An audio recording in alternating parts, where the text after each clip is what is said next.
J'introduirai cette journée en partant d'un constat. L'autoconsommation, elle existe dans les faits depuis de nombreuses années. Hein. Vous avez peut-être tous vu ces refuges en montagne avec ces panneaux solaires et qui n'ont rien d'autre qu'effectivement ces panneaux pour produire un certain nombre d'électricité. Il y a un certain nombre d'individus ou même de sociétés qui se sont engagés par conviction personnelle dans l'autoconsommation. Mais on voit bien qu'on reste dans une sphère jusqu'à présent qui était confidentielle. Notre venue à tous ici, notre réunion, et cette réunion de travail aujourd'hui, les annonces que vous avez déjà entendues, la présence des médias montrent simplement que l'autoconsommation est en train de changer de statut. C'est en train d'émerger, de devenir quelque chose de public. Moi, je vous l'ai dit tout à l'heure, je pense vraiment que ça va participer activement à la transition énergétique, voire qu'on va quand même tout chambouler, que ça va devenir un vrai phénomène de société. C'est pour ça que c'est important et que je considère que ce premier colloque Enerplan sera bien évidemment amené chaque année à en avoir d'autres, mais vous verrez qu'il prendra de plus en plus d'importance. Si jamais l'autoconsommation, justement, est en train d'émerger, si on en fait bien le constat, c'est qu'il y a 4 facteurs, j'en ai compté 4, qui sont réunis pour permettre ce développement et qu'on n'avait pas jusqu'à présent en France pour permettre un développement à grande échelle. Le premier de ces facteurs, ça a été dit rapidement et tout le monde le connaît, c'est la compétitivité du photovoltaïque. Un chiffre quand même qui chaque fois est impressionnant, c'est la diminution des coûts du photovoltaïque en quelques années. On a diminué notre coût d'un facteur par 3 ou par 4 en 5 ans, c'est absolument considérable. Et en plus, comme on sait que ça va continuer, ça donne des perspectives aussi incroyables. Alors quand on parle compétitivité, en fait dans l'autoconsommation, on va se comparer à 2 éléments en France. On va se comparer bien évidemment au prix d'achat de l'électricité, ce qui varie énormément entre le particulier qui va payer on va dire autour de 15 centimes le kilowattheure et l'industriel qui sera entre 7 et 10 centimes suivant le type d'activité. Je ne parle même pas des électro-intensifs. Donc ça, c'est un premier élément de compétitivité. On va comparer les deux, puisque l'autoconsommation va venir à la place de ces achats.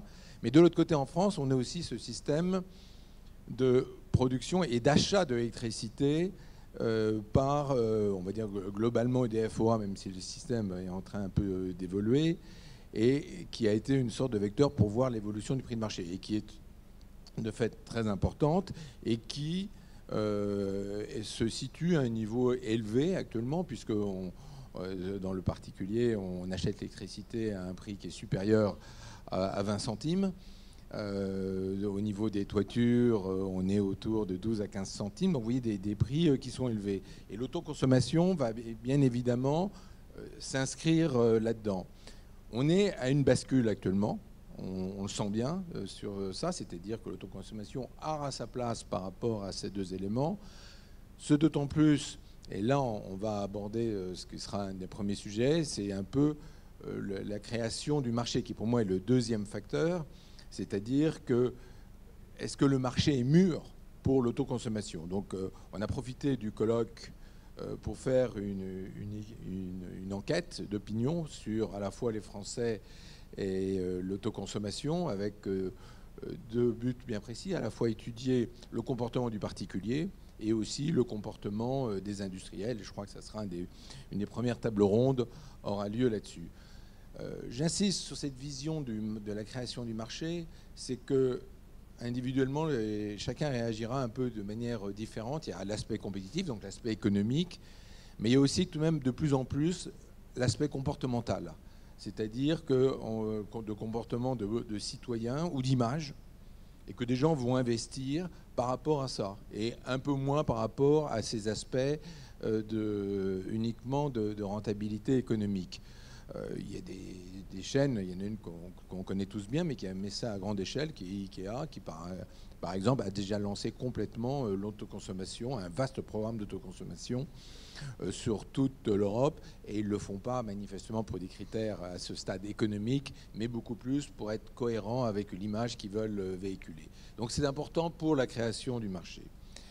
Le troisième facteur qui est fondamentale pour l'autoconsommation, ben, quelque part, qui dit autoconsommation dit autoproduction, et que dans tout ce qu'on va produire, il y a bien évidemment des électrons qu'on ne va pas consommer au moment où ils vont être produits. Donc il va falloir en faire quelque chose. Et là, c'est toutes les relations avec le réseau, parce que ces électrons, tout ce surplus va devoir aller sur le réseau. Et quelque part, même si actuellement ce n'est pas un souci, puisqu'on parle de quelque chose qui est peu important, ça va tout de même prendre de plus en plus d'importance. Il faut donc bel et bien s'assurer que les professionnels et que les gestionnaires de réseau sont bien en phase avec l'évolution de cette autoconsommation et soient prêts à recueillir ces électrons. Et aussi, il y a aussi un problème d'achat de ces électrons qui va bien évidemment se poser. Donc c'est un deuxième élément. Je sais que c'est un sujet qu'on va aborder tout à l'heure. Je sais que notamment ERDF et un certain nombre de régies ont des éléments à nous donner là-dessus qui montrent bien qu'ils ont déjà considéré et réfléchi sur ce problème bien précis. Puis le troisième élément, vous l'avez entendu, c'est quelque part tout l'aspect réglementaire qui doit suivre pour permettre ça de manière à la fois assurer la sécurité. On parle quand même de choses qui ne sont pas toujours simples à mettre en œuvre. Il ne faut pas qu'il y ait forcément n'importe quoi puisse être fait, mais aussi puisse permettre d'inciter à démarrer vraiment ce marché. Donc on ira d'autant plus vite qu'il y aura des bonnes incitations pour permettre là. Vous voyez, donc ces quatre éléments-là vont permettre à la France de rentrer un peu dans ce marché de l'autoconsommation. C'est intéressant de constater qu'on est un peu en retard par rapport à nos voisins. L'Allemagne a déjà une forte présence de l'autoconsommation, parce que si je reprends mes chiffres de ce qu'on a regardé, je crois qu'on arrive quasiment à 2,3% de la consommation totale d'électricité en France, en Allemagne, est faite par l'autoconsommation. Donc c'est un chiffre qui est considérable. Vous prenez l'Italie, on est déjà à des chiffres qui sont supérieurs à 1% et ainsi de suite. Et beaucoup de pays européens, effectivement, sont plus avancés là-dessus. La question, c'est de se poser pourquoi. Et je pense qu'il y a bien évidemment un élément qui est lourd, c'est que tous ces pays-là ont un coût d'électricité qui est plus fort que nous. Donc naturellement, la compétitivité est beaucoup plus facile à atteindre puisque la comparaison va se faire comme ça avec des prix qui sont très supérieurs. Il y a aussi des phénomènes plus incitatifs comme en Allemagne où il y a une sorte d'obligation, si vous voulez bénéficier d'un tarif, de faire une partie de l'autoconsommation. Donc on voit bien que le marché est parti chez nos voisins et qu'il n'y a pas de raison qu'il ne se développe pas rapidement chez nous. Maintenant, on va aussi parler un peu de prospective parce que derrière l'autoconsommation, il y a toute une filière qui va se mettre en place. Il y a bien sûr toute une filière d'installateurs, de professionnels qui vont accompagner les investisseurs dans le choix de leur investissement et qui vont leur installer. Mais allons plus loin, on va arriver à ce qu'à la mise en place, et on va, je pense, en reparler tout à l'heure, des fameux compteurs, parce qu'il faut être capable de mesurer notamment tout ce qui va aller sur le surplus. Et puis ces compteurs, on va les rendre intelligents. Donc on va essayer de faire caler le plus possible la consommation par rapport à la production que vous avez à côté. Un exemple typique, c'est le chauffage. Est-ce qu'on pourra faire décaler le chauffage ou de la climatisation en lançant ça au moment où on produit du soleil, donc en le décalant? Il y a donc des éléments intelligents, il y a beaucoup d'investissements qui vont se faire là-dedans.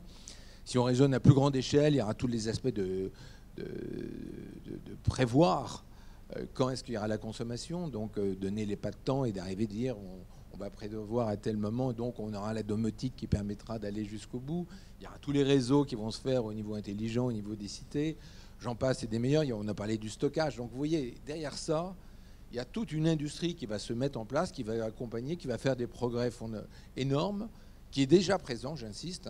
Beaucoup de choses existent déjà, simplement elles seront de plus en plus économiques, de plus en plus performants, et donc vont rentrer dans notre quotidien. Si on raisonne bien, l'autoconsommation peut même être un élément important dans la transition énergétique sur un point précis. C'est que ça va nous tous nous habituer à gérer notre énergie. Et donc, quelque part, en gérant notre énergie, on pense qu'il y a un phénomène vertueux naturel, c'est qu'on fera des économies d'énergie uniquement parce qu'on va enfin gérer notre énergie, ce qu'on ne faisait pas forcément en France naturellement. Voilà tout ce que moi je voulais vous dire un peu en introduction. Donc on a une lourde journée de travail qui permet d'ouvrir beaucoup d'aspects, et je pense que c'est vraiment important maintenant qu'on rentre à fond dans ce sujet. Merci de votre attention et je pense qu'on va partir sur la première table ronde. Voilà, merci beaucoup Daniel Bourg. Je pense qu'on peut dire cette présentation. On va à la fois gérer l'énergie, on va gérer le temps également, car nous avons un programme très riche, très dense. Donc je vais demander à tous les intervenants de tenir les délais qui sont impartis.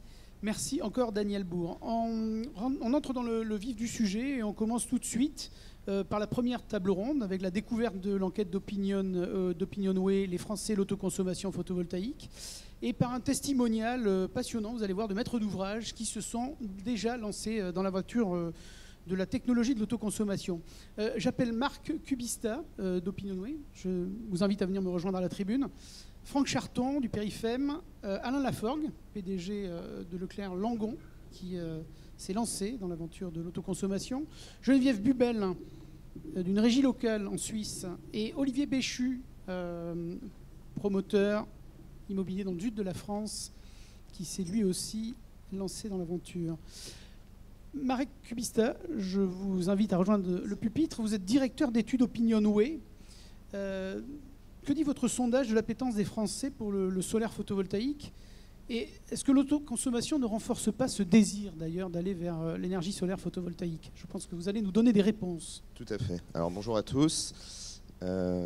Alors, juste, est-ce que j'appuie ici, c'est ça pour Alors faire normalement passer... oui, alors on va demander à la régie. La régie là-haut. Voilà. Ça marche. Très bien, parfait. Parfait. Donc bonjour à tous. Alors avant de présenter les résultats déjà de qui parle-t-on, donc on a réalisé une étude auprès de 1000 Français âgés de 18 ans et plus. Cette étude elle a été réalisée en ligne les 27 et 28 avril. Donc comme vous voyez des résultats très récents.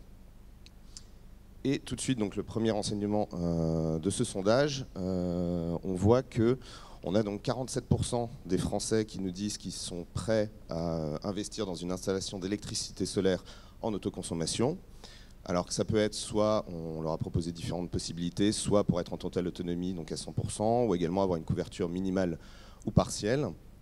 Alors que représente ce chiffre de 47%? Parce qu'on a souvent tendance à dire que dans les sondages, ce qui est important, c'est d'atteindre la barre fatidique des 50%.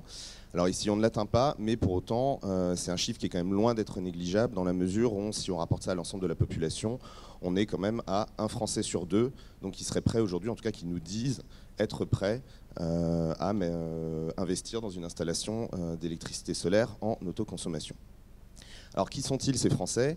Assez traditionnellement, on retrouve des personnes qui sont davantage préoccupées par les problématiques environnementales, à savoir les plus jeunes.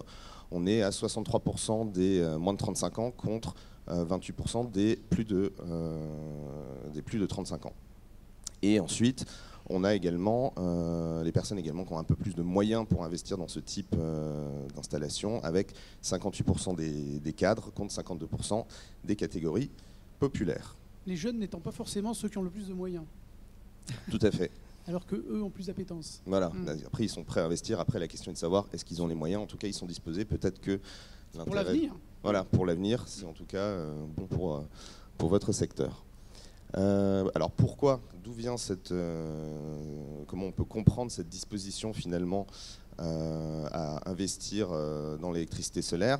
Eh bien, c'est avant tout le gain financier qui est identifié par les Français. Comme vous pouvez le voir, on a 68% des Français qui savent que produire et consommer soi-même de l'électricité, donc avec des panneaux solaires, ça peut s'avérer moins cher que de l'acheter chez le fournisseur. Et justement, si on continue, si on leur demande quel est l'avantage finalement en premier de s'équiper en panneaux solaires, eh bien c'est réellement encore une fois l'avantage financier qu'ils perçoivent en premier. Avec tout d'abord, donc ils nous disent tout d'abord ça permet de maîtriser les dépenses énergétiques à 40%. Ensuite, on peut associer également le troisième item qui 20% des personnes qui nous disent que ça leur permet d'éviter les hausses du tarif de l'électricité du réseau national. Donc voilà, c'est vraiment l'avantage financier ici qui est important, et d'autant plus justement nous dans nos études, ce qu'on peut voir, c'est qu'on a évidemment, comme vous le savez tous, un contexte où le pouvoir d'achat a une sensibilité assez forte sur le pouvoir d'achat aujourd'hui, et également des Français qui sont quasiment unanimes pour dire qu'ils considèrent que leurs factures d'énergie sont trop élevées. Donc ici, on a un levier évidemment d'action qui est non négligeable. Alors ensuite, on a voulu un petit peu tester la solidité finalement de... donc c'est 47% qui nous disent oui, on est prêt à investir dans l'électricité solaire. On a voulu un peu tester la solidité de leur déclaration. Et là, évidemment, on peut voir qu'ils sont un petit peu plus prudents quand même. Si on leur demande à quelle échéance ils voudraient investir, on a 62% qui nous disent dans plus de 5 ans. Donc eux, on peut légitimement se dire qu'on est plus dans une déclaration d'intention plus qu'un engagement réel. En revanche, ce qui m'intéresse ici, je pense qu'il vous intéresse aussi, c'est ces 10% qui nous disent dans plus de 2 ans. Donc eux, on peut à l'inverse penser que c'est déjà un projet qui est élaboré, en tout cas qui est déjà mûrement réfléchi. Et on retrouve justement ces personnes, c'est-à-dire ces personnes qui ont davantage les moyens d'investir, à savoir les cadres, 16%, et également les personnes qui connaissent déjà un petit peu plus, qui se sont renseignées sur le sujet, avec 25% des personnes qui nous disent connaître le cadre réglementaire qui régit l'installation de panneaux solaires. Alors justement, cette connaissance, on voit qu'il y a quand même un frein ici qui peut expliquer, on va dire, cette prudence des Français. C'est-à-dire, certes, on a 86% des Français qui nous disent qu'ils savent qu'ils peuvent produire chez eux pour leur propre consommation de l'électricité. En revanche, si on rentre un petit peu plus dans le détail, on voit qu'on a que cette connaissance, elle est imprécise, puisqu'on a 23% qui nous disent qu'ils savent ça, mais surtout qu'ils connaissent le cadre réglementaire. Évidemment, en plus, on n'a pas vérifié, on ne leur a pas demandé s'ils le connaissaient bien. En tout cas, ils nous disent juste le connaître. Et d'ailleurs, pour ajouter un peu d'autres éléments, à Opinionway, on réalise également d'autres études aussi sur ce sujet-là, et on sait que c'est un des freins majeurs. On sait par exemple que les Français ont, typiquement sur les dispositifs d'aide qui peuvent exister pour ce type d'équipement, on sait qu'il y a une méconnaissance assez élevée au sein de la population. Donc le premier frein, la méconnaissance. On a également, le deuxième frein également, c'est le coût financier. Alors là, cette fois-ci, on s'est intéressé aux personnes qui nous disaient qu'elles n'étaient pas prêtes à investir, donc c'est 53%. Et autant ils identifient qu'au final, une fois qu'ils ont investi, il peut y avoir un gain financier. En revanche, ils voient aussi qu'il y a une barrière d'entrée qui est assez importante, à savoir que le premier élément qu'ils nous disent, la première raison qu'ils nous donnent pour nous dire qu'ils ne souhaitent pas investir, c'est que ce type d'équipement est trop coûteux, donc 37%. Et à côté de ça, on a un autre élément qui est la question de la confiance, qui est le troisième frein qu'on a pu identifier, qu'on retrouve en fait dans les derniers items, à savoir qu'il y a une confiance, il y a aussi parfois un manque de confiance à l'égard des performances de l'installation. 20% nous disent qu'ils imaginent qu'ils n'ont pas assez de garantie sur la performance de l'installation. 19% également nous disent qu'ils n'ont pas forcément confiance dans les entreprises qui installent ce type d'équipement. Et également 14% qui nous disent qu'ils n'ont pas forcément confiance dans ce type d'équipement. Alors du coup, vous allez me demander quels sont les leviers pour lever ces obstacles, ces freins. Eh bien, on a testé 2 types de leviers. Alors évidemment, il y a la question du coût, mais à côté de ça, on a testé également la question de la certification.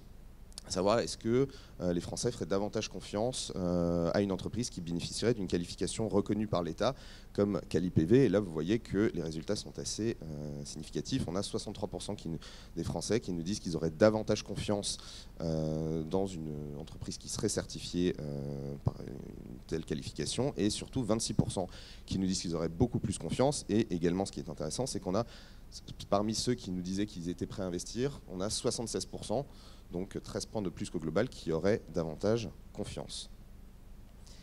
Et enfin, un deuxième levier, pour terminer la présentation de cette étude, c'est la question de l'accompagnement.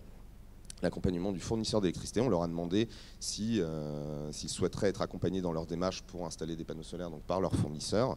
Et on a un Français sur 2, 49%, qui nous disent qu'ils souhaiteraient être accompagnés. Alors cet accompagnement, il peut se traduire de différentes manières. Vous voyez que on a 18% qui nous disent que ce serait pour bénéficier de conseils pour être mis en relation avec une entreprise qualifiée. On en a également 16% qui nous disent que ce serait pour bénéficier d'une aide financière de la part de leur fournisseur, et 15% pour bénéficier d'un accompagnement administratif. Et à nouveau, si on regarde de nouveau ces résultats auprès de personnes qui souhaitent investir, on est cette fois-ci au global à 78%. Donc on voit que l'accompagnement apparaît vraiment comme une demande importante de la part des Français.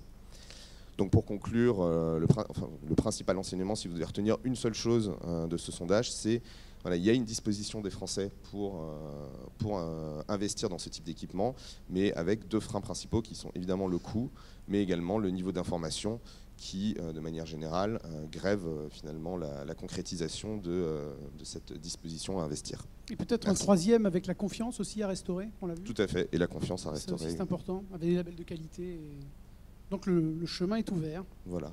Parfait. Merci beaucoup, Marc Ubista. Merci.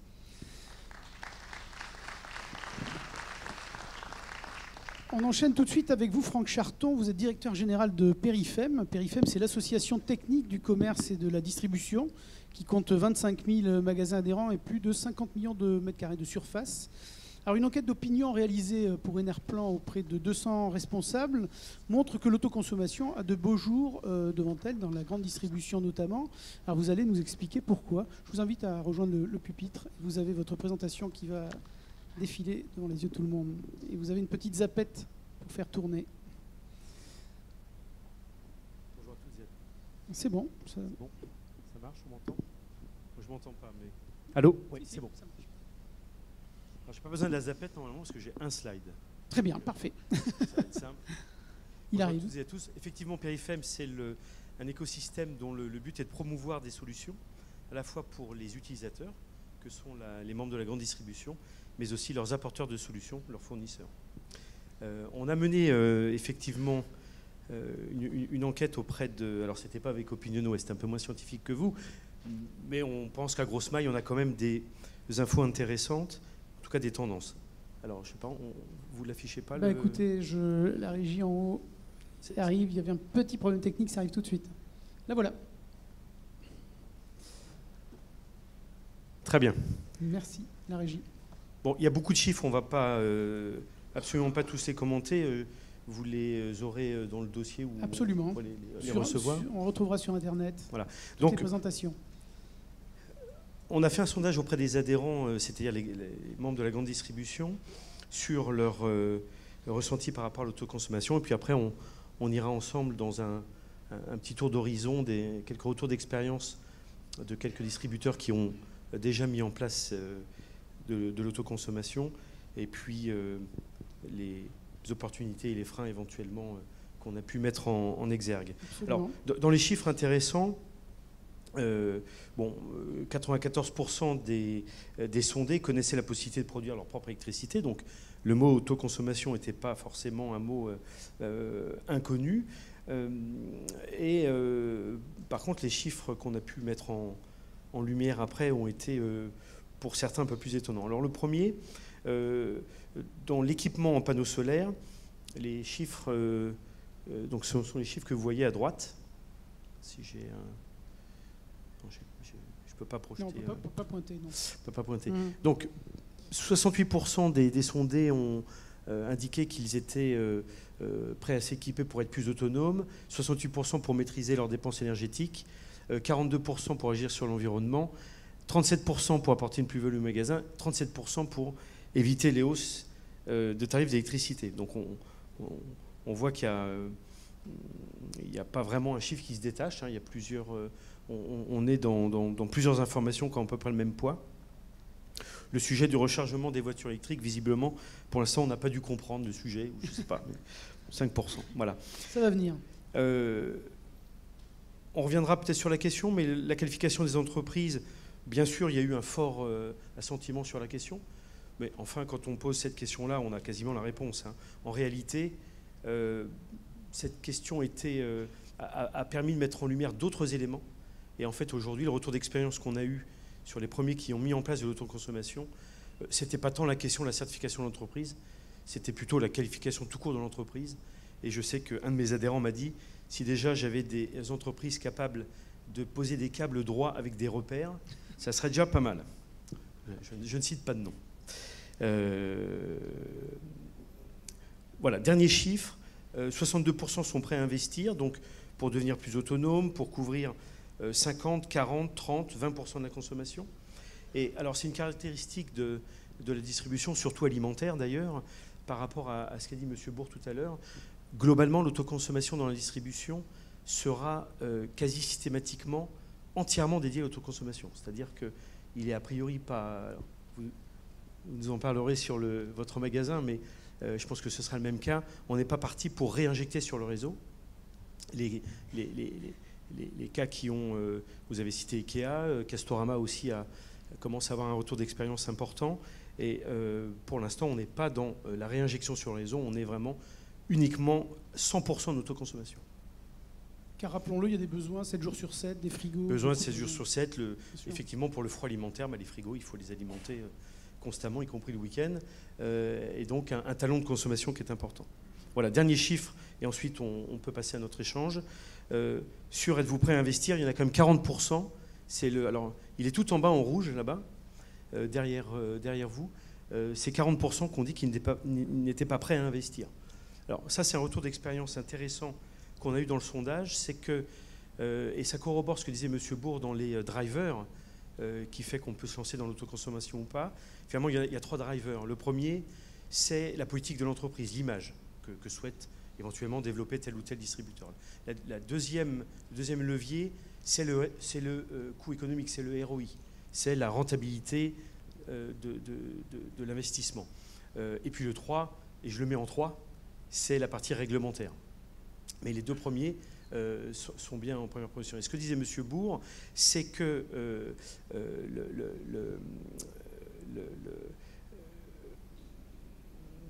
j'ai perdu le fil de ce que j'étais en train de dire, mais je vais le retrouver, ne vous inquiétez pas. Vous parliez du retour sur investissement.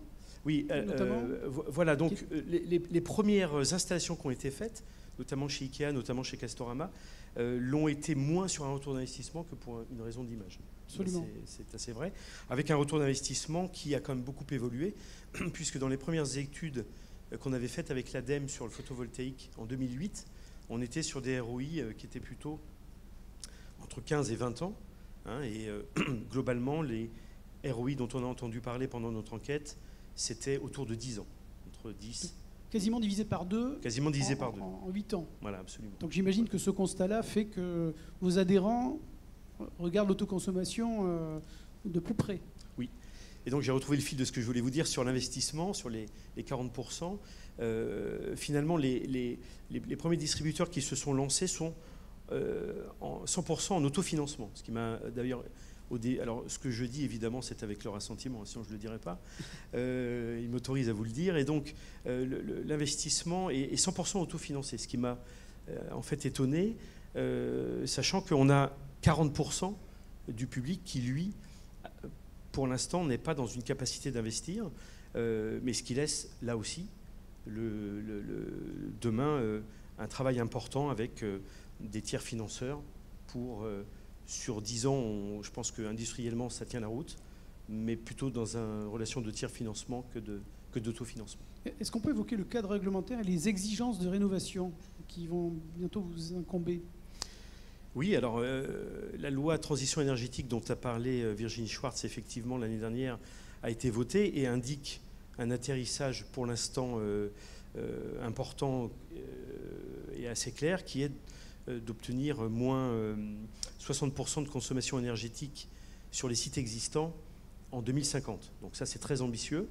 Je parle de l'existant parce que dans le monde du commerce, on est beaucoup plus dans la rénovation, dans l'extension des sites existants que dans la construction. On construit encore quelques sites, mais globalement en France, vous l'avez cité, il y a 70 millions de mètres carrés et on construit à peu près 1 million de mètres carrés par an. Donc c'est l'épaisseur du trait. On est beaucoup plus dans la rénovation et l'extension de l'existant. Vous allez être obligé de produire pour arriver à baisser 60%. C'est énorme, 60%. Comment arriver à moins 60% Je dois bien vous dire qu'aujourd'hui, alors 2050 c'est loin, mais ça va venir assez vite. Pour l'instant, on n'a pas forcément une vision très claire sur comment on va y arriver. Et en tout cas, alors je sais que Marie-Christine Roger intervient à une table ronde juste après moi. J'espère qu'elle pourra nous en dire un petit peu plus. Il y a eu un texte qui est au Conseil d'État en ce moment, c'est celui sur lequel vous me sollicitez, sur l'obligation de rénovation énergétique. Et autant le point d'arrivée 2050, ça laisse du temps, ça laisse du recul pour se mettre en marche de bataille. Autant les éléments qui sont dans ce projet de décret, avec notamment une obligation de réduire la consommation énergétique des sites de moins 25% dès 2020, c'est-à-dire dans 3 ans et demi, pour l'instant nous laisse, j'allais dire sans voix, enfin je parle encore, mais on ne sait pas exactement, enfin voire pas du tout comment on va arriver à ce chiffre-là. Donc le point final, ok, mais la trajectoire pour l'instant, elle est pour nous irréaliste. Parfait. Un dernier mot sur la présentation de l'appel d'offres autoconsommation par Virginie Schwartz ce matin. J'imagine que c'est quelque chose qui vous intéresse.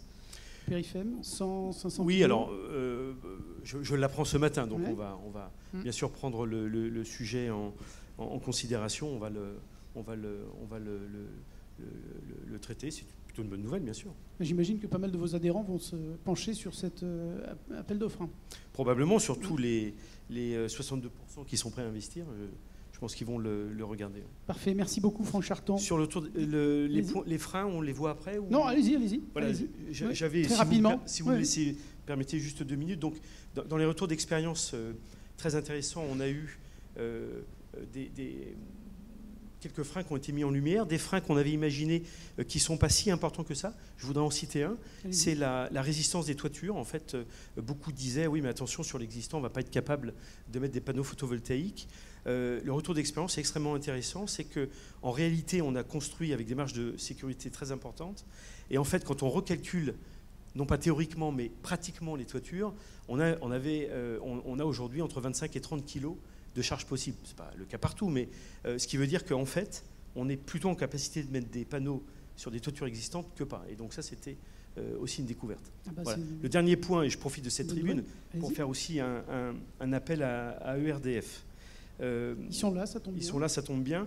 On a 4 freins majeurs aujourd'hui avec ERDF. Et je ne pouvais pas être à cette tribune sans en profiter pour leur faire plusieurs appels du pied. 4. Premier appel du pied, et ça c'est le retour d'expérience de ceux qui ont fait des sites, c'est la lourdeur administrative. Donc, une lourdeur administrative absolument démoniaque, et au-delà de ça, en plus, hétérogène sur la France. C'est-à-dire qu'entre les projets dans le nord, dans le sud, dans l'est et dans l'ouest, on n'a pas les mêmes prescriptions, on n'a pas les mêmes règles, et donc c'est extrêmement difficile à suivre, surtout pour les adhérents de la distribution qui sont des anciennes nationales qui ont besoin d'avoir des projets systématiquement identiques. Donc, essayer de simplifier et d'harmoniser. Ça, c'est les 2 premiers points. Le 3e point, c'est les difficultés qu'on a.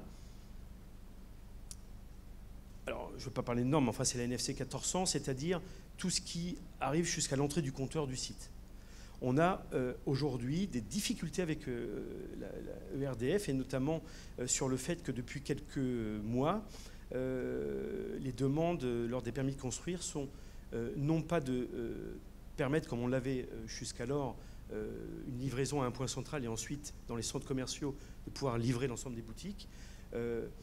On a aujourd'hui ERDF qui peut être amené à demander une livraison par point, et donc je vais donner un exemple très concret. Le nouveau centre commercial Aéroville qui vient d'être construit à Roissy, l'ensemble des compteurs arrivent directement dans les boutiques. Dans ce cas-là, notre réunion n'a plus lieu d'être. Je ne peux pas autoconsommer. Donc, si je suis obligé de suivre le guide Séquélec de RDF, je ne peux pas autoconsommer. Donc, ça me pose quand même un problème de fond. Un témoignage. Pas vraiment pour l'existant, mais pour le neuf. Et quand même aussi une difficulté. Voilà. Et pour Il y terminer... a des procédures en cours, on le verra tout à l'heure. Voilà. Pour terminer, Je vous disais que la réinjection n'était pas vraiment dans le commerce le besoin premier, absolument. puisqu'un fort talon de demande de consommation. Mais pour ceux qui voudraient le faire, là aussi, il y a, et c'est les retours qui m'ont été faits, des difficultés techniques et économiques sur la réinjection, qui n'est pas si facile que ça. Et donc, grosso modo, les retours d'expérience que j'ai eus de ceux qui ont mis en œuvre n'ont pas fait le choix de réinjecter. D'accord. Voilà. Elles sont en train d'être simplifiées aussi, on le verra tout à l'heure. Merci beaucoup, Franck Charton, pour cette présentation très très complète. Merci. On va passer à un cas concret justement avec Alain Laforgue. Vous êtes PDG du Leclerc de Langon, en région bordelaise. Vous êtes ce qu'on peut appeler un pionnier de l'autoconsommation. Alors, est-ce que vous pouvez évoquer votre expérience qui s'intègre, je crois, dans un cheminement régulier de montée en puissance du photovoltaïque, hein. Vous avez commencé par vendre votre électricité et puis voilà, tout naturellement, vous êtes allé vers l'autoconsommation. On vous écoute, Alain Laforgue. Bien, merci. Bonjour à toutes et à tous. Pionnier, c'est un grand mot. En réalité, je suis adhérent d'un centre commercial Leclerc qui représente 450 emplois et 20 000 mètres carrés commerciaux. Et effectivement, je fais partie d'un mouvement dans lequel il y a déjà des démarches de l'ordre du développement durable.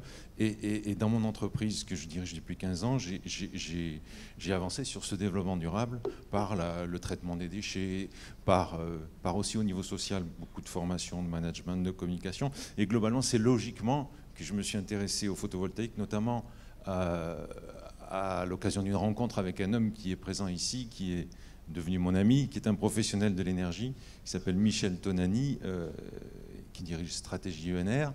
Et Michel, petit à petit, m'a convaincu de la pertinence de s'engager dans le photovoltaïque. Et c'est comme ça qu'ensemble, on a fait 4 mini-centrales, 4 petites centrales photovoltaïques en toiture pour revendre cette énergie, effectivement, à EDF. Donc aujourd'hui, ça représente à peu près 600 kilowatts crête. Et c'est logiquement que petit à petit, notamment avec Rémi Casamajour, qui est ici présent aussi, de la société Inelia, qui est venu enrichir cette équipe et qu'on a commencé à penser à l'autoconsommation. Donc ça fait 2 ans qu'on y réfléchit pour finalement mettre en service le mois prochain une centrale de 410 kilowatts crête sur le parking finalement du centre Leclerc de Langon. En ombrière donc. Voilà, en ombrière. Alors, c'est vrai que toute cette démarche m'intéresse, mais j'avais du mal à faire le lien entre les clients, le personnel et le photovoltaïque. Pardon. Donc c'est comme ça que les ombrières ont pris tout leur sens. Parce que comment rendre visible aux yeux du client un engagement dans le développement durable, mieux que par des ombrières qui protègent leurs véhicules tous les jours. Donc, d'un coup, j'ai souhaité en faire un point d'économie, notamment sur une durée longue de 30 ans. Alors, l'intervention du dirigeant de Périfem souligne bien évidemment tout un tas de critères qui sont là, à savoir que l'enjeu pour un gestionnaire comme moi, c'est de figer sa facture électrique. Mais c'est aussi de réfléchir à qu'est-ce qui peut absorber ma consommation quotidienne, notamment avec ces pics dont on parlait, du froid, de la clim. C'est aussi répondre à un manque de visibilité sur qu'est-ce qui va se passer demain. C'est aussi la rencontre avec la région Aquitaine, à travers son président Alain Rousset et son chef de projet, M. Lator, qui a permis finalement de monter le projet. Puisque c'est un projet qui fait peur, et il faisait peur aux commissions de sécurité, il faisait peur aux pompiers, il faisait peur aux mairies, il faisait peur aux architectes, aux bureaux d'études. Donc globalement, on nous a dit, mais pourquoi vous faites tout ça? Ça ne marche pas, ça ne sert à rien. Bon. Les freins ne manquaient pas. Si voilà. Donc on a continué néanmoins, et aujourd'hui, à l'aide de tous ces experts et ces bonnes volontés, on arrive à un projet que je vais vous présenter, qui est là. Voilà, donc vous avez une photo, je ne sais pas si tout le monde la voit. Il y a 3500 mètres carrés couverts de photovoltaïque en panneaux bivers Solar World, donc fabriqués en européen avec des onduleurs SMA. Alors je ne suis pas technicien, mais on vous comprend. Voilà. Donc bon, comme disait Périfem tout à l'heure, 97% de l'énergie produite est consommée sur place, et cette énergie produite représente à peu près 12% de la consommation de notre site. Donc c'est vrai que c'est à la fois peu et beaucoup, En tout cas, c'est un début. Et ce qui est très important, c'est que c'était un projet qui me faisait peur, parce que geler un parking pour une grande surface, ça fait réfléchir. Et donc là, finalement, avec l'équipe dont je parlais tout à l'heure, Stratégie ENR et Inelia, plus d'autres, on a réussi à faire ça en moins de 3 mois, avec des travaux de nuit, avec très peu de gêne pour les clients. Et finalement, le résultat, vous l'avez là, c'est joli, ça a de la gueule, ça plaît. Et puis ça donne une image de modernité qui plaît même au personnel. Oui, je veux dire, la fierté oui. Parmi vos employés. Ça fait partie des choses importantes, la fierté d'appartenance. Voilà, donc au total, aujourd'hui, sur le site, on a 1 méga de puissance. Et vous avez vu ici, là, ça fait donc 470 mégawatts an de production. Vous anticipez la réglementation à venir aussi, en faisant ces travaux? Dans le sens de... Des réductions Oui, de l'effacement, vous voulez dire? Oui, bien sûr. Bien sûr qu'on se pose la question de comment s'inscrire là-dedans. Et en même temps, on a bien conscience qu'avec 12% aujourd'hui de notre consommation ramenée par le photovoltaïque, on ne va pas tout couvrir, on ne va pas couvrir nos besoins. On ne vendra pas demain un surplus d'énergie à l'extérieur, c'est sûr, mais on a d'autres choses à faire, on a d'autres choses, notamment pour intégrer cette autoproduction. Là, vous avez les sites, par exemple, qui sont grisés, les sites qui comportent tous soit une toiture photovoltaïque, soit les ombrières.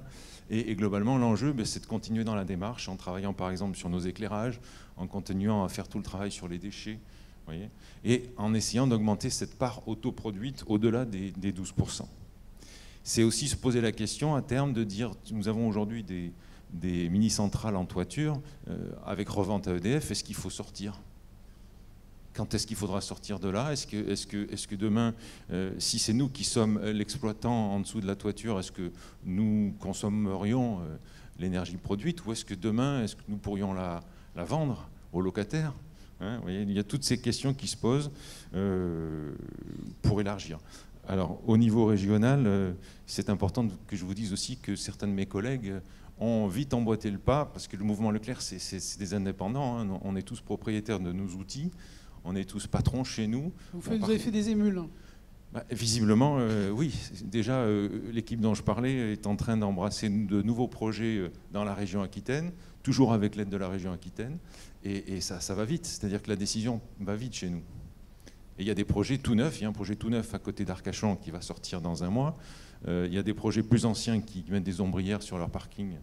Il y a au moins 3-4 projets qui sont en train de sortir autour du mien. Donc c'est intéressant. En revanche, on ne parle pas de stockage.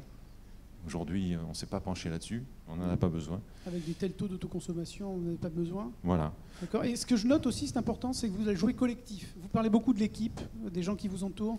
Vous pensez que c'est nécessaire aujourd'hui quand on lance un projet d'autoconsommation? Oui, c'est un projet d'entreprise, quoi. Il s'agit de fédérer l'ensemble des forces, externes et internes, autour de ça. Ça ne se fait pas... Ça ne s'achète pas sur une étagère, hein. Oui, donc c'est un vrai projet. Et puis c'est vrai que j'en suis fier aujourd'hui du petit travail qu'on a fait ensemble, et puis du rayonnement que ça peut apporter à d'autres collègues qui vont eux-mêmes en apporter d'autres. Voilà, c'est comme ça que ça marche dans le mouvement Leclerc. Mais écoutez, merci beaucoup Alain Lafort pour ce témoignage très probant. On peut l'applaudir, merci beaucoup. On part en Suisse, maintenant on traverse la frontière avec Geneviève Bubel. Vous êtes Project Manager, New Business Development Innovation. Alors, 2WZ, c'est la régie locale de la ville de Zurich et d'une partie des Grisons qui compte 224 000 clients. Et en tant que régie locale, vous avez dû vous adapter à cette nouvelle donne de l'autoconsommation. Alors, vous allez nous présenter les différents modèles que vous avez mis en place pour capter des clients en autoconsommation dans le tertiaire comme dans le résidentiel, et notamment en tant que contractant général. C'est une approche assez intéressante, on va le voir. Oui. Je vous laisse la bonjour. Parole. Bonjour à tous. Un petit bonjour de la ville de Zurich pour Paris. Merci de nous avoir donné l'occasion de présenter un tout petit peu les petites innovations qu'on a tenté de faire en tant que régie locale de la ville de Zurich. Effectivement, comme le disait Jean-Louis, nous sommes... Peut-être ce serait sympa de lancer la présentation, merci. Oui, ça arrive, en régie. Ça arrive. La présentation. Personne.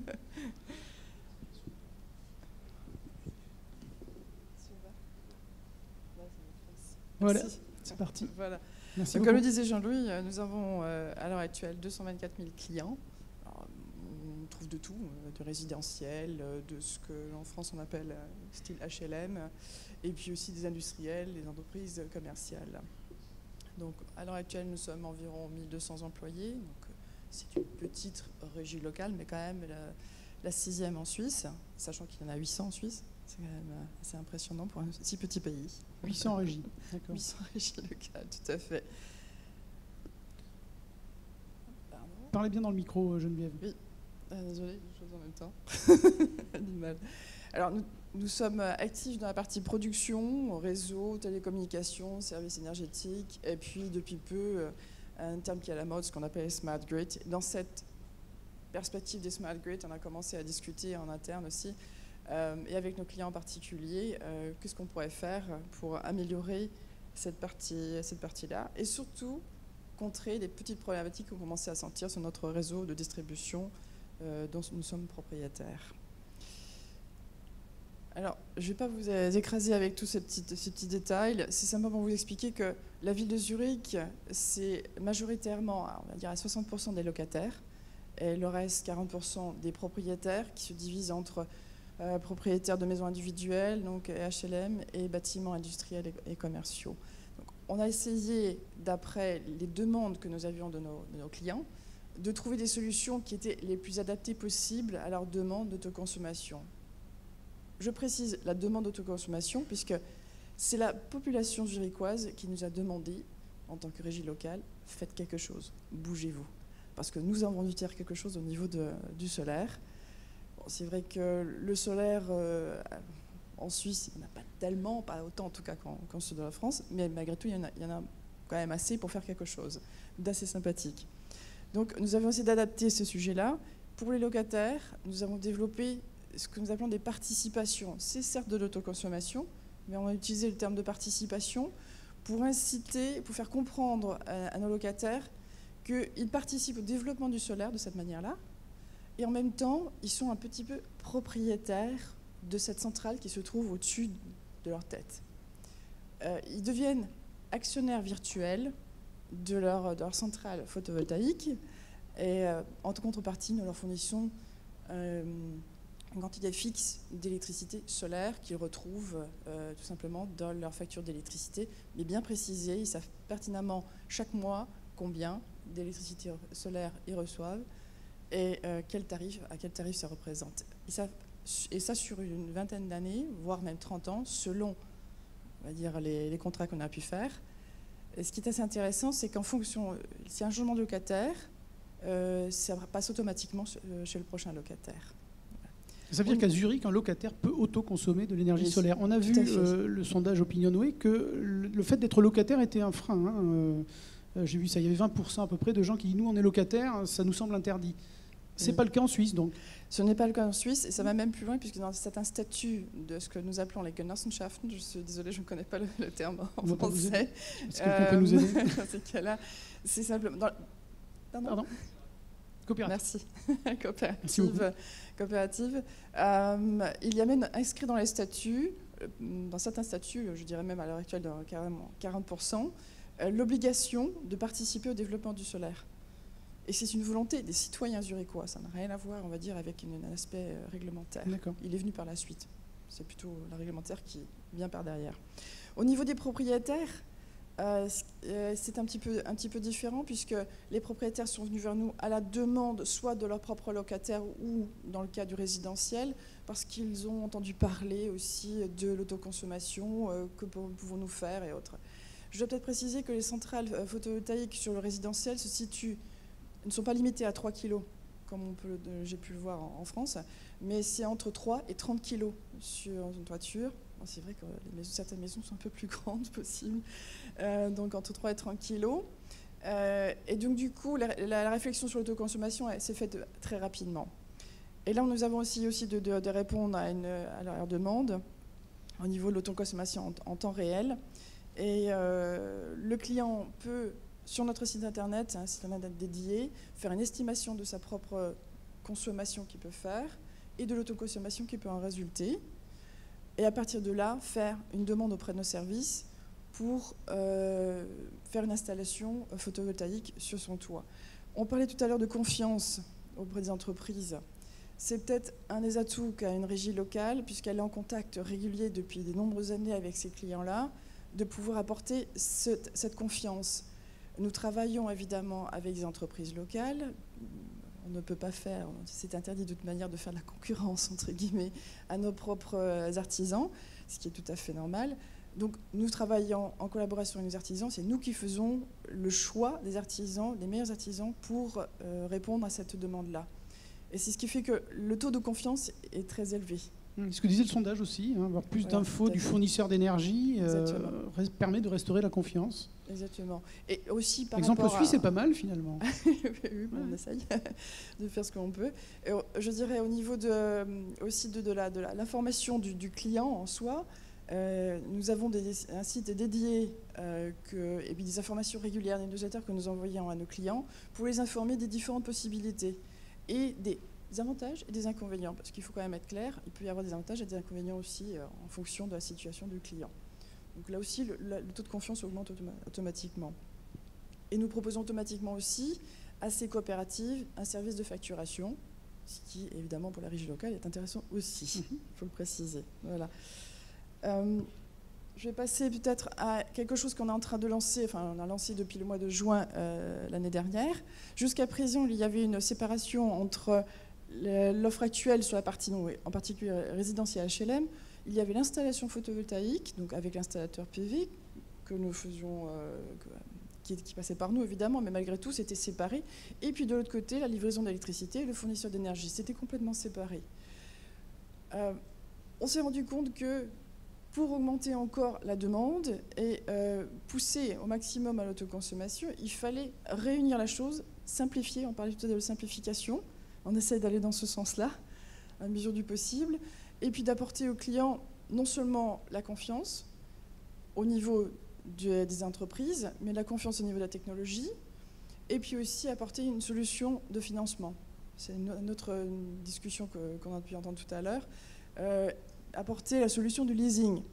Ce n'est pas un remède miracle, je le dis tout de suite, mais on essaye quand même de trouver une solution pour que le client soit accompagné du début jusqu'à la fin par un spécialiste financier qui est interne à nos services et pour lui expliquer quelles sont les possibilités qu'il peut avoir pour financer ce genre de produit. Donc il n'a pas à faire un service financier d'une banque ou autre chose, une négociation, mais là aussi à son fournisseur d'électricité. Et vous allez encore plus loin, je crois, vous, en faisant des PPA avec du tiers investisseur, c'est ça, du tiers investissement. Ça, c'est la prochaine chose. En fait, ce sont là aussi des clients industriels qui sont venus à nous en disant voilà, vous faites des PPA à l'étranger, parce que je dois préciser que nous avons fait un PPA avec 60 MW en Suède avec Google. Chose qui a fait le tour de la Suisse en disant ouais, c'est bien sympathique de faire les choses à l'étranger, mais faites quelque chose chez nous. Voilà. Donc on a essayé de répondre à cette demande-là. Et nous avons un projet justement que je vous présente là. C'est 2 MW sur toiture plate la plupart du temps. Et pour l'instant, le client a un contrat de fourniture d'électricité absolument classique avec un fournisseur suisse, on ne va pas dire le nom.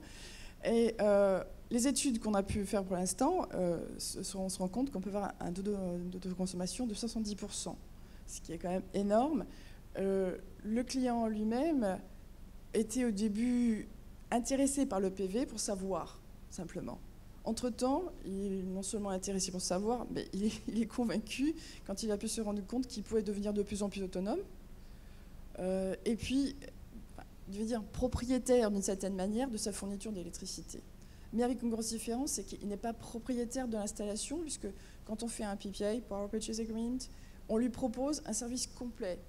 Il a un package sans souci, on va dire, je traduis littéralement, désolé, sans souci, mais qui permet de lui dire simplement, voilà, tu as un tarif d'électricité qui est fixe sur 10 ans, prolongeable 2 fois 5 ans, donc c'est un maximum 20 ans, et qui t'apporte simplement une solution globale. Donc si des adhérents du Périfem sont intéressés, qui vous contactent, c'est un peu ça ce que vous dites? Vous êtes prêts à investir sur des ombrières de parking dans la grande distribution en France?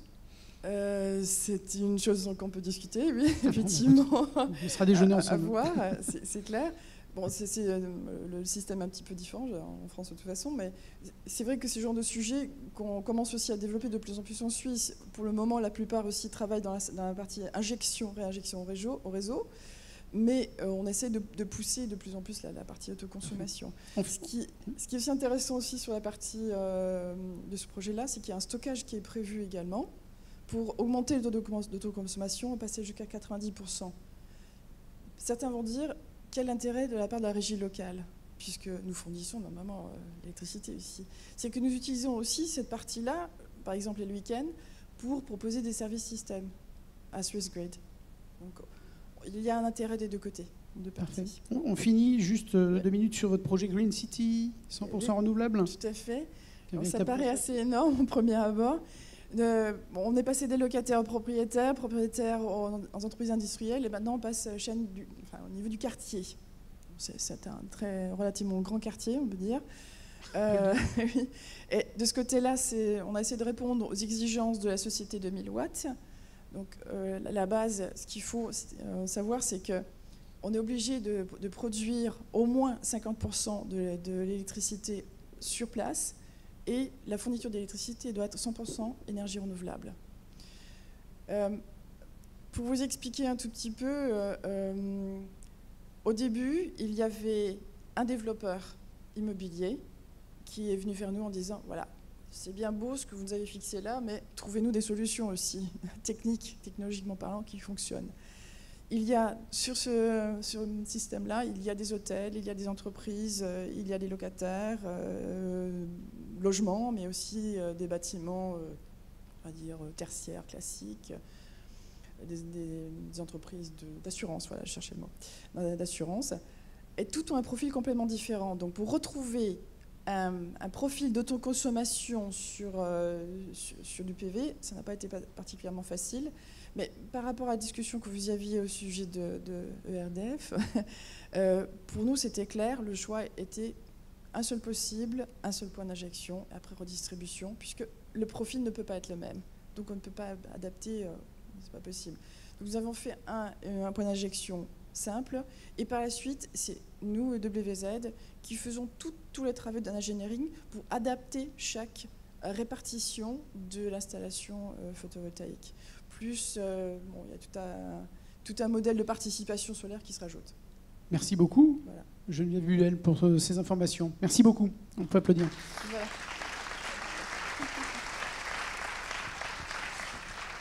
On revient dans le sud de la France avec Olivier Béchu. Vous êtes directeur général de Valénergie, promoteur immobilier.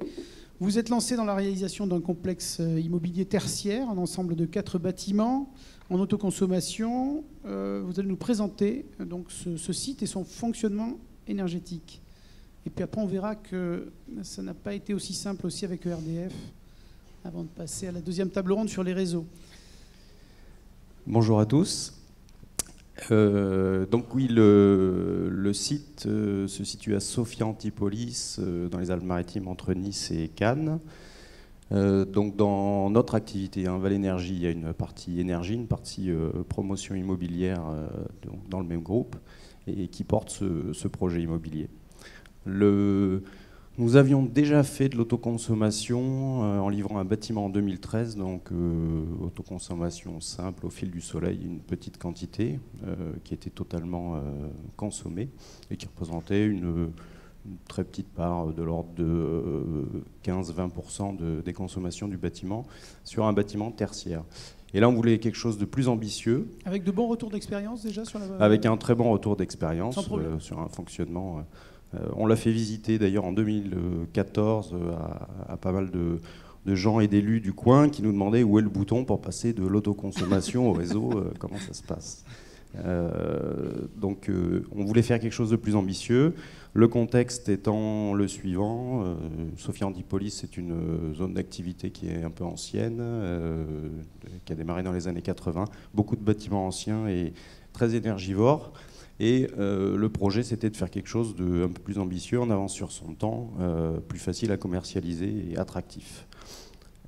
Donc l'idée de ce bâtiment, qui produise une partie de son énergie, qu'il permette de recharger des véhicules et d'arriver à des solutions de stockage et d'impliquer les utilisateurs. Donc il y a un certain nombre de solutions techniques qui ont été mises en place pour faire un bâtiment déjà très sobre en consommation d'énergie. Donc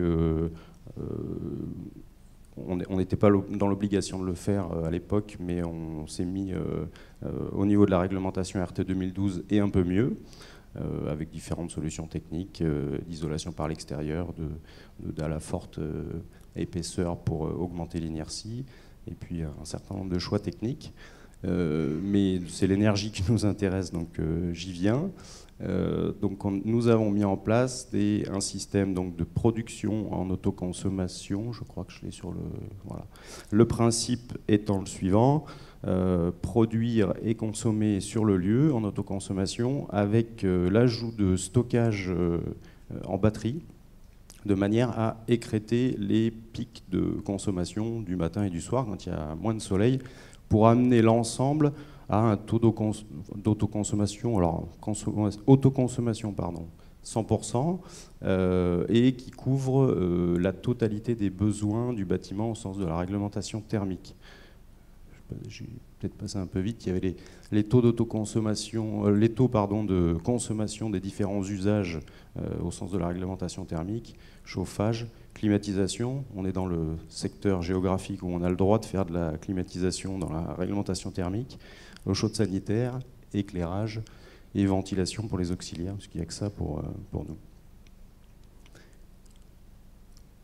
Donc une partie de stockage dont le but est de décréter les pointes de charge et qui a un deuxième effet induit qui fait qu'on peut optimiser un peu la production. Quand on a du surplus, on stocke et on pilote un certain nombre d'usages comme un planning de recharge sur les véhicules électriques ou bien le pilotage des ballons d'eau chaude ou différents usages qui ne nuisent pas à l'utilisation du bâtiment.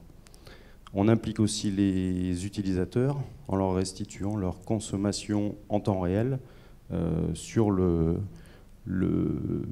manière à influencer leur comportement pour être un peu plus vertueux. Le petit schéma qui est ici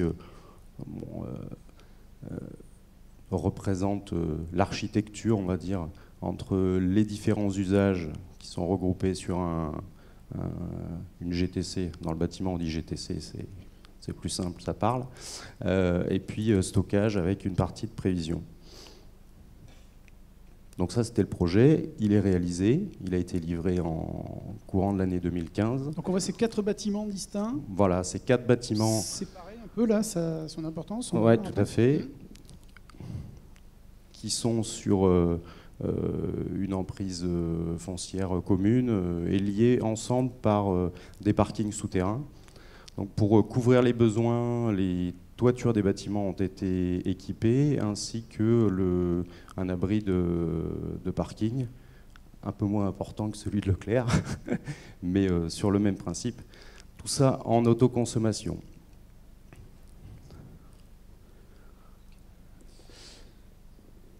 Comment ça se passe avec les locataires là, pour la répartition des charges?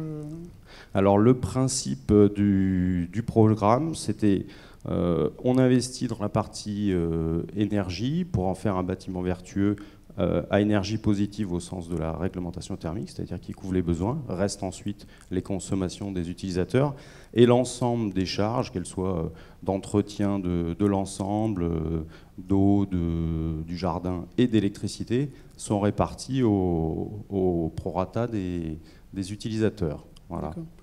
Donc ça fait baisser les charges locatives des occupants. Tout à fait. Et la particularité du projet, c'est que, bon, effectivement, en construction, ça a été un peu plus coûteux, mais finalement, faire un bâtiment... Le surcoût, c'est quoi, à peu près 5,3%. De mémoire, 5,3%. Donc, faire un bâtiment BEPOS, c'est pas 20%, comme j'ai pu le lire par ailleurs. Si on cherche les bonnes solutions et celles qui sont rentables, je tiens à préciser que c'est un projet privé qui est autofinancé et sans subvention. Donc, si on met uniquement les solutions rentables, ça peut fonctionner.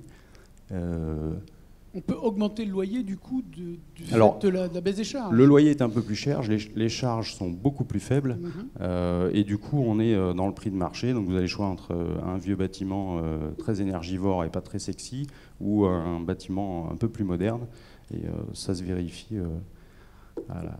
Vous me disiez que les anglo-saxons d'ailleurs étaient plus sensibles à ce côté loyer plus charge. Oui, c'est vrai. Dans les visites qu'on a eues, les groupes anglo-saxons étaient très portés sur le coût global. Loyer plus charge et le coût d'exploitation. Alors qu'on a d'autres personnes qui sont moins sensibles et qui regardent juste le loyer sans regarder les charges et le coût d'énergie qui est dans les charges. D'accord. Tout est occupé aujourd'hui ou Pas ça se- encore, petit on est à petit 50% et on sera à 100% au cours de l'été. Alors qu'est-ce que vous faites de l'énergie là pour le coup? Donc l'énergie, elle est consommée par les utilisateurs. D'accord. Plus stocké. Plus stocké. Aujourd'hui, comme c'est pas occupé complètement, on n'a même pas démarré l'ensemble de l'installation. Il y a des parties qui ne sont pas démarrées, puisqu'on n'a pas de contrat pour vendre le surplus. Le but, c'est de le consommer en totalité. D'accord. Donc la prochaine table ronde, on le verra, hein, sera dédiée au cadre réglementaire, au réseau. Vous avez vu un petit différent avec ERDF sur ce projet pour un raccordement à limite de propriété. Alors est-ce que vous pouvez nous expliquer un petit peu comment ça s'est passé? Oui, alors on était super contents de notre projet vertueux. On ne pensait pas avoir ce genre de difficultés. Puisque l'idée c'était, on faisait un bâtiment un peu en avance sur son temps, qui allait peu impacter le réseau, puisque finalement on demandait un raccordement qui était un peu moins élevé que ce qu'on aurait fait pour un bâtiment traditionnel. Donc quand on a demandé à ERDF un raccordement en limite de propriété, ça me fait penser à ce que vous disiez, monsieur, sur les centres commerciaux, ERDF nous a dit... même si vous ne savez pas combien vous aurez de locataires et où ils seront, et s'ils prendront un locataire, les 4 bâtiments, ou plusieurs, un bâtiment ou un étage, nous, il faut qu'on mette des compteurs partout où il pourrait y en avoir. Du coup, pour l'autoconsommation, ça ne marchait plus. Mettre 3 panneaux par étage, ça ne fonctionne pas. C'est le foisonnement qui fonctionne dans le projet. Donc on s'est renseigné, on a acquis la certitude qu'on était dans notre bon droit de défendre cette demande. Et comme on ne s'entendait pas, on est allé auprès de la Creux porter le projet, et c'est le Cordis qui nous a départagé en nous donnant raison. Le règlement des différends et des sanctions, voilà. donc le Cordis. Ouais. Et donc aujourd'hui on a un raccordement en limite de propriété, et si un de nos locataires ne souhaite pas bénéficier de l'électricité solaire gratuite qui ne lui est pas facturée, et souhaite choisir son fournisseur d'énergie autre que celui de l'ensemble ça peut arriver, ça de la copro, c'est son droit, donc il pourrait, il bénéficiera du service de décompte qui est dans le catalogue ERDF. Donc ERDF place un compteur et décompte son énergie à lui de ce qui est consommé par l'ensemble. Et ERDF a fait appel, je crois, de la décision du Cordis? Tout à fait, l'appel est en cours. L'appel est en cours, et donc c'est quand l'échéance? À l'automne. À l'automne, d'accord. Mais la décision était exécutoire, donc on a un raccordement pour l'ensemble et la possibilité d'avoir du décompte si l'un des occupants en fait la demande. Du coup, ça vous a un peu freiné dans Ah oui, ça nous a bien freiné. Ça nous a retardé dans la mise en service, mais heureusement pas dans le projet. Et on n'imaginait pas, les complexités auxquelles on allait se frotter. Voilà. Mais ça nous a fait une bonne expérience. On a appris plein de choses.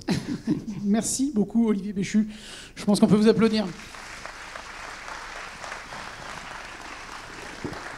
Alors, on est désolé vraiment d'un timing ultra serré. C'est la richesse des tables rondes qui veut ça. Juste 2 questions, voilà, pour les gens qui sont ici. Je ne pourrais pas prendre plus de 2 questions. Donc, quelqu'un veut poser une question. Allez-y, c'est le moment de vous lancer. Je ne vois aucun doigt levé. Tout a été dit, c'est pas possible. Parmi mes amis de la presse, peut-être? Non? Oui. Monsieur, vous vous présentez, s'il vous plaît. Là. Tu n'as pas de micro, c'est vrai, excuse-moi. Hop. Vas-y.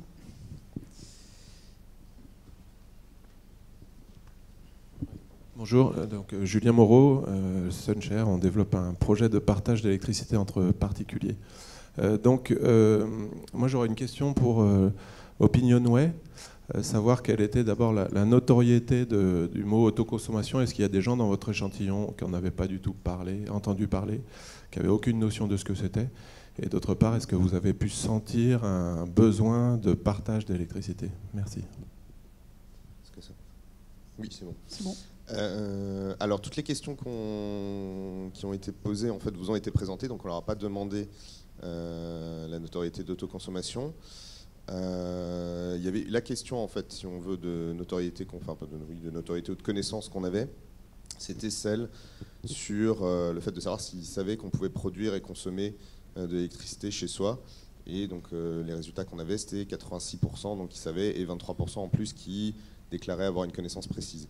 Après, évidemment, pour vérifier, c'est toujours la limite, on va dire, d'un sondage, c'est qu'on est sur du déclaratif. Pour pouvoir vérifier, ensuite, il faudrait, on n'a pas les moyens, on va dire, d'enquêter pour vérifier qu'ils connaissent bien, qu'ils savent bien de quoi il en retourne. En tout cas, nous, ce qu'on sait, c'est que voilà, il y a une notoriété qui est assez élevée sur le fait de, en tout cas, pouvoir produire et consommer de l'électricité. Et votre deuxième question, j'ai pas retenu.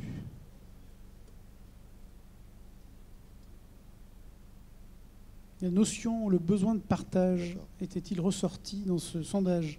Alors là, on n'avait pas de questions qui avaient trait à cet élément-là. Voilà. Dernière question. Bonjour, Nicolas Maillot, Société Elexia, on est développeur, investisseur, exploitant de centrales photovoltaïques, en toiture et ombrières de parking également. Très intéressant vos interventions, madame et messieurs. J'ai une question pour Franck Charton.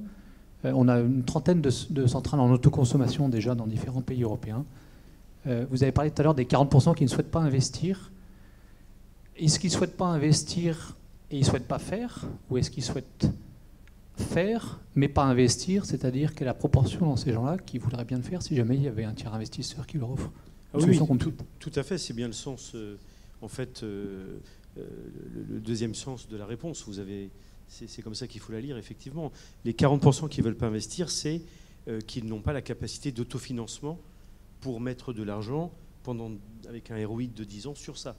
Parce qu'ils ont des besoins sur leur métier de commerçant. Mais pour autant, s'il y avait un tiers investisseur, la question n'a pas été posée. Mais on l'a posée, nous, elle n'est pas dans le sondage. La présence d'un tiers investisseur change complètement la donne. Et si pour l'instant, il y a relativement peu de projets, je pense que c'est une direction, en tout cas, importante qui sera prise.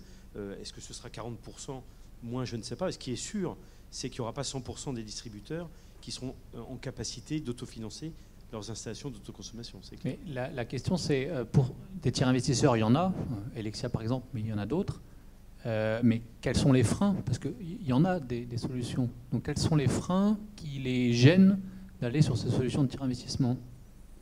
Écoutez, les freins dont on a pu entendre parler, et puis on complétera après. La Forgue, bien sûr. Historiquement, il y a eu des freins de responsabilité. Je sais qu'il y a 7-8 ans, quand on a commencé à avoir les premiers projets de panneaux photovoltaïques, notamment ceux qui étaient, vous savez, intégrés dans l'étanchéité des toitures, etc. On a eu beaucoup de difficultés, beaucoup de questions sur la garantie décennale et en fait sur est-ce que je peux mettre un tiers investisseur sur mon toit. Je crois que les choses ont beaucoup évolué. Il y a eu un retour d'expérience important qu'il faudra d'ailleurs mettre sur la table. Les freins d'hier, je pense, ne sont plus là aujourd'hui. Mais ils sont encore dans les mémoires probablement. Alain Laforgue, peut-être un... Oui, juste pour compléter, en tant qu'exploitant, moi je peux parler de la crainte que j'aurais d'un tiers investisseur sur mon parking qui m'empêcherait de garder ad vitam la souplesse dont j'ai besoin pour les évolutions futures. Donc voilà, le frein numéro 1, c'est je veux personne qui me commande quoi faire sur mon parking. Voilà, bon, la confiance. Une dernière question, vraiment, oui. Parce que c'est vous. Oui, bonjour, Sylvie Perrin, cabinet de Gaulle Fleurance. Je suis aussi intéressée sur l'expérience que vous avez eue, madame. Vous parlez de leasing, qui est aussi une très bonne solution. Est-ce que vous pourriez détailler un petit peu la façon dont vous êtes entrée justement sur cet aspect financement? Alors, c'est relativement simple. Nous avons discuté avec un certain nombre de nos clients, quand on peut leur demander, mais pourquoi est-ce que vous n'êtes pas prêt à vous lancer dans le sujet de l'autoconsommation solaire? On nous a dit, moi pour l'instant, je finance plutôt, je sais pas, ma voiture, autre chose. J'ai d'autres projets de financement. C'est un peu comme dans le même cas comme monsieur. Mais je souhaite le faire. Trouvez-moi des solutions. Le financement, travailler avec des banques, on sait tous que c'est un petit peu compliqué quand même. Quand on parle du solaire, c'est encore plus compliqué. Nous-mêmes, en tant que régie locale, nous travaillons très peu avec des banques pour la rapidité de décision et pour que ça aille de l'avant. Donc, on a essayé de trouver plutôt une solution plus conviviale. Et des entreprises de leasing nous ont rencontrés en disant voilà, nous sommes prêts à nous engager dans le solaire et dans le financement du solaire. Donc ça a été relativement rapide. En l'espace de 3 mois, on a pu mettre tout ça en place. Merci beaucoup. Merci beaucoup, mesdames, messieurs.